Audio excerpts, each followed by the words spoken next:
totoo, napakahalaga ng ating commemoration na araw ng pagkakas dahil kailangan natin maalala at kailangan malaman ng ating mga anak yung sakripisyo ng sundalo para tayo ay mabuhay ng mapayapa sa ating bansa. Pero sabi ko nga kanina, doon sa ating speech, sadly, the state of the nation has failed the Philippines.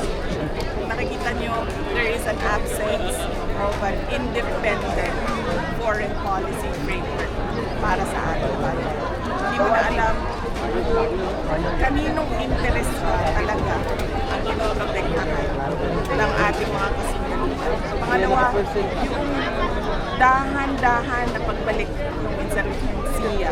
No? Nakikita natin na mayroong mga iba't ibang skirmishes sa mga lugar at nakikita natin doon ang recruitment ng ating kabataan dito sa grupong ito. At pangatlo ay yung faltering ng Bangsamoro peace process. Nakikita din natin dito na na-agitate na yung grupo ng MILF dahil hindi na nasusunod kung ano man ang napag-usapan. At nakikita na mabagal yung pagbabago dito sa kanila. Thank you, ma'am. We have Sir Argel from GNA. Sir Argel?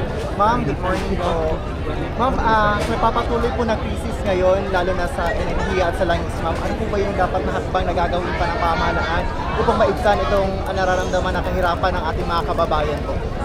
Sa krisis ng langis, ma'am, ano pa ba dapat ang gawin ng ating pamahalaan upang maibsan yung nararamdaman kahirapan ng ating mga kababayan? Paniwala po kung ang tanong is ano pa dapat ang ginagawa ng pamahalaan, ay dapat tanungin natin ang ating Pangulo, no? Ano pang ginagawa niya para tulungan ang mga kababayan natin na tinatamaan o nahihirapan dahil dito sa epekto ng krisis sa Middle East. Thank you. Last question. VP, sa latest WR numero survey, you are leading for the Presidential Days 2028. Any comment? Alam niyo, sa totoo lang, sinabi ko na dati, no, ako mismo hindi ako nagpapasurvey. Dahil unang-una mahal yung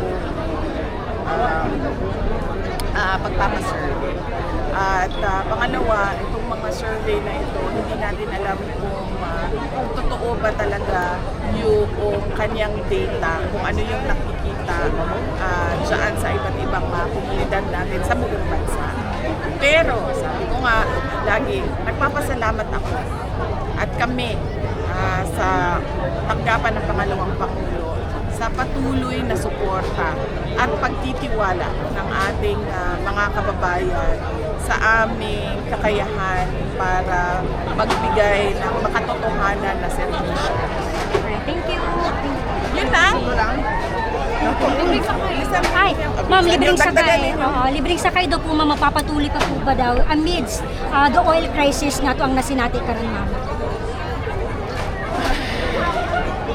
Ang tanggapan ng pangalawang Pangulo ay merong proyekto na libreng sakay, no, para sa lahat. At ito ay isang proyekto na sinimulan namin noong 2022 dahil nakita namin na kailangan talaga ng tulong ng ating mga kababayan in terms of savings sa daily expenses nila. At ito ay tutuloy, lalo na ngayong merong krisis at merong sobra at bigla ang pagtaas ng presyo ng mga produkto. VP, update na lang dun sa 2028 election.